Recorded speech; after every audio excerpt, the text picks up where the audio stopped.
This is Blue Gold News Now, your spot for current events, campus news, and everything in between.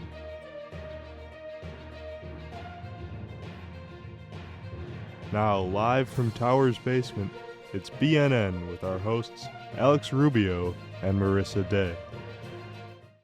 Good evening, I'm Alex Rubio. And I'm Samantha Burnett. Coming up tonight, what UWEC students need to know to prepare for spring break. But first, a popular Spanish language club is helping students and community members with their conversation skills.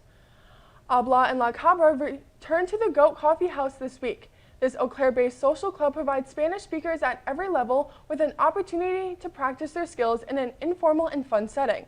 This group meets every Wednesday from 5 to 7 p.m. at the Goat Coffee House on Water Street and focuses on helping Spanish and English speakers of all levels build their confidence in a casual conversation style.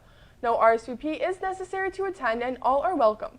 For more information, visit Habla and La Cabra on Facebook or inquire with the language department. Last weekend, the Dunn County Humane Society was running a program to help pet owners keep track of their pets. The Humane Society was microchipping pets as part of their annual event to help owners feel a bit more secure about their pet's safety and relocation if the pet was to ever find itself lost.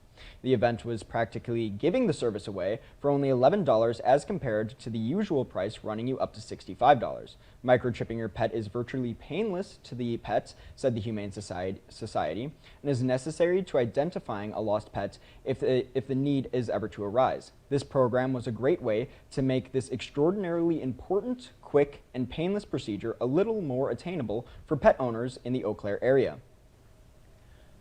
Coming up after the break, we take a look at the Blue Gold Makerspace. In your weekly weather forecast, stay tuned after this.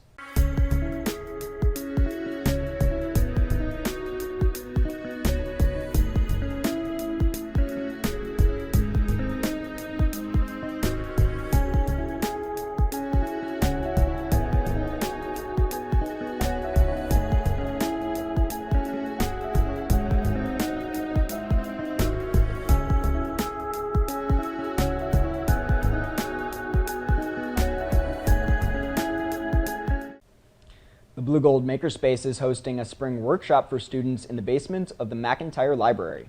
BNN reporter Willow Polish has the story. Blue Gold Makerspace, located in the basement of the McIntyre Library, is a space where students can use a variety of free and low-cost materials to create different crafts. While some materials, such as lumber, require students to pay for the amount used, there are many other materials accessible for completely free. The Makerspace is able to stay cheap or free for students with the help of many donations and provides students interested in any sort of crafts with tools like art supplies, sewing machines, and 3D printers.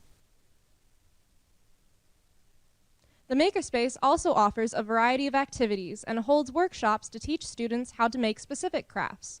Today, March 13th, the library held a session that showed students how to work with 3D printers.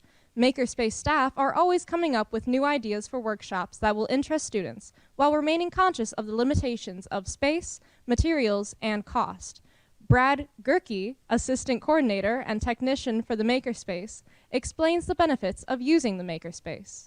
Makerspace is an open space for our students, faculty, and staff on campus to get together to build a community around creating things. We offer the tools, the space, and as much as we can, the expertise to explore creative projects and to bring them to life. The Makerspace is open for walk-in hours Monday through Friday from 10 a.m. to 6 p.m. and on Sundays from 12 to 4 p.m. Or you can make an appointment directly through the UWEC website. For BNN, I'm Willow Polish. Back to you, Alex and Samantha. Thanks, Willow.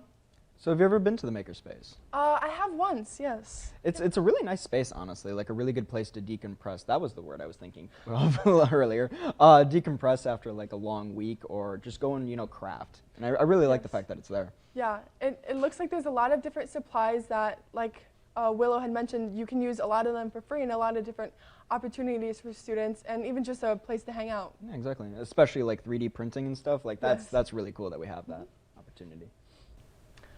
Looking for something to do over spring break? Volume 1 and the Wisconsin Beef Council are hosting the annual Chippewa Valley Burger Week. This week-long event will begin on Friday, March 15th and end on Sunday, March 24th. Throughout the week, Chippewa Valley Burger Week attendees can visit one of any of the participating locations in the Eau Claire area to taste their exclusive Burger Week creations at a limited time reduced price. Participating restaurants in 2024 will include Milwaukee Burger Company with the Milwaukee Style Smash, the Wigwam Tavern with the Shanghai Burger, and more. For a full list of the 2024 burgers and more Burger Week information, visit volume1.org/burgerweek. With spring break just around the corner and everybody ready for some sun and relaxation, it's important to remember to leave your room in good condition before heading out. Signs have been hung all around the residence halls by RAs with convenient reminders and a checklist of what to do before break. This includes emptying all trash cans and recycling from your rooms and cleaning out fridges and cabinets of any food that may expire. Hear me out, biology and chemistry majors. Your experiments can indeed wait until after spring break. This checklist also includes setting thermostats low for applicable halls, unplugging all unnecessary items, closing and locking room windows, turning off lights, and leaving your sign slip outside your door before you head out. All of these helpful reminders are set in hope of saving energy and keeping rooms in their best condition for your return on the 22nd. BNN will return with your weather forecast And an update on Blue Gold sports after this short break. Get ready for the ultimate variety experience. Handful is here to shake up your evenings with non-stop entertainment. From jaw-dropping performances to hilarious comedy sketches, Handful has something for everyone. Join us for the wild ride every week, filled with laughter, surprises, and unforgettable memories. Don't miss out on the fun. Tune into Handful. Thank you, Alex and Samantha. Good evening. My name is Ellie Albrecht. Weather this week is pretty much just typical spring weather, so it's going to be mainly cloudy and sunny, but decently warm. Today's temperature in Eau Claire was a high of 50, which stayed that way pretty much all day, with a low of 30 sometime this morning. Looking at a zoomed-out version of today's forecast around the upper Midwest, Bloomington and Minneapolis and Minnesota both have average days today regarding temperatures, with highs of 50. Similarly to Menominee and Eau Claire, Red Wing and Lake City in Minnesota both had highs of 48, and Chippewa Falls with a high of 49. Looking forward to the next 7 days, as you can see, it's basically spring weather from here on out. Looks like we'll start experiencing highs up to 53 degrees ending next Wednesday. And unfortunately, it rained a little bit today, but it also seems like that won't be a problem for the rest of the week. The low temperatures will be 36 degrees all the way down to a low of 19 this coming up Sunday. Thank you so much for joining me for weather this evening. I'm Ellie Albrecht. Back to you, Alex and Samantha. Thanks, Ellie. BNN Blitz is back this week with more Blue Gold sports updates. Over to you, David and Eli.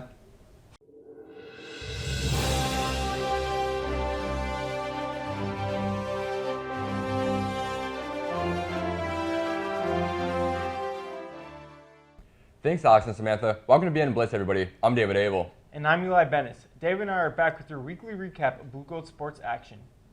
First year, Draza Duport is the WIAC Quick Trip Athlete of the Week. Duport provided stability for the Blue Gold's baseball team as he went for 3 innings covering the 9th, 10th, and 11th inning along 0 runs. In his first collegiate appearance, Duport was impressive, striking out 3 out of 12 batters faced. While the Blue Golds would fall to UW Parkside in the bottom of the 12th inning 5-4, Duport shined in his collegiate debut. University of Wisconsin-Eau Claire men's basketball player Carter Hushka from Farmington, Minnesota was named to the D3Hoops.com All-Region 9-3 team on Tuesday. Hushka, a forward, was one of only 4 Wisconsin Intercollegiate Athletic Conference men's basketball players to land on the All-Region teams. Hushka was a leader for the Blue Golds this season, leading the team and the conference in rebounds per game at 7.9.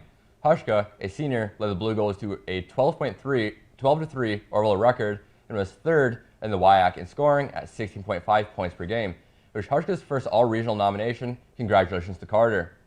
Saturday, March 9th, UW-Eau Claire women's tennis team faced St. Olaf on the road, while the men's team faced St. Olaf Sunday. The women's team ended up falling short to the undefeated Lions 5-4. The deciding factor of the match was the Lions' win in singles 4, defeating the Blue Golds in 3 sets, winning the last set in a nail-biting finish 11-9. Men's tennis came on top against St. Olaf, clinching the victory, winning 6-3. The Blue Golds won their doubles 1 match and won 4 singles match to get to the win column for the first time this spring. The UW-Eau Claire tennis program will head to Orlando, Florida for a spring break trip where they will face many different schools throughout the country.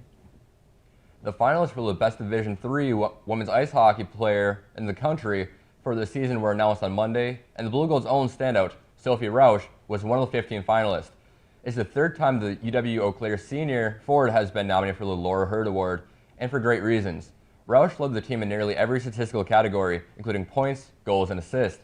Sophie was also second in the WIAC for goals, points, shots, and power play goals. Although Roush has been named a finalist 3 separate times, this is only the second time she was nominated as a Blue Gold, as she was nominated at Hamline University once. The winner will be announced Thursday, March 16th.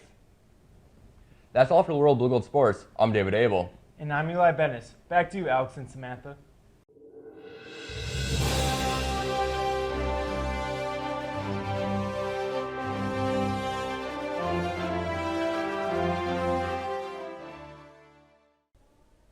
Welcome back, everyone, to Epilogue, where this week Samantha and I will be looking forward to some of our films.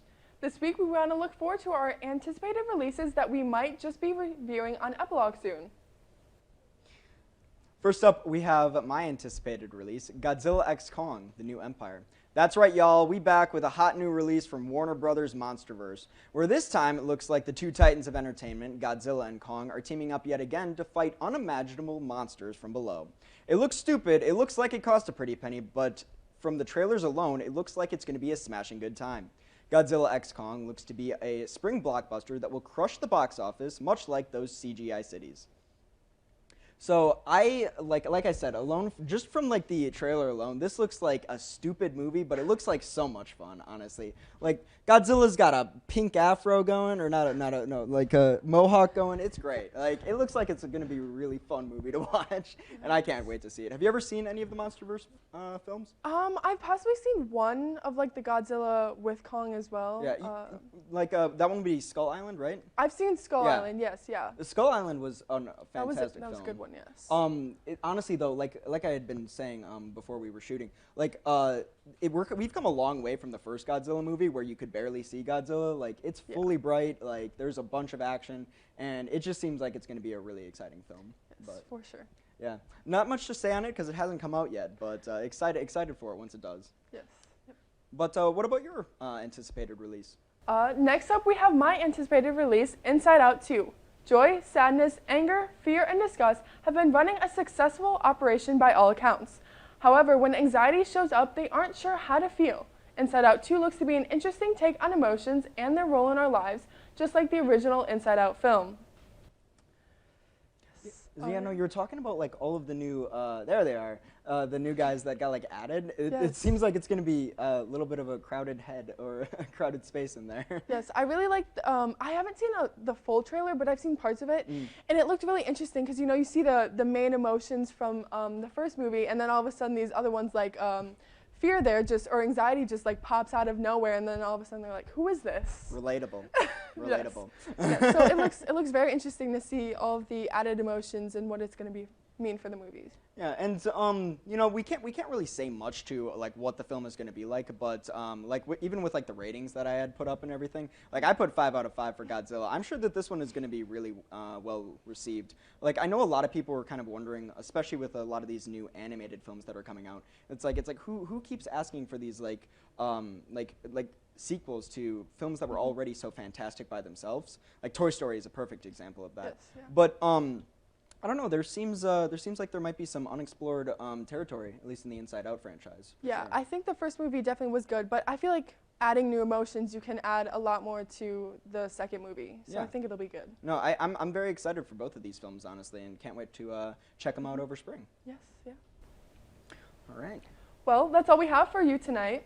Join us next week for your latest news, updates, and weather. Make sure to check out TV10 on Instagram, Twitter, TikTok, and subscribe to our channel on YouTube. I'm Samantha Burnett. And I'm Alex Rubio. Thank you, and good night.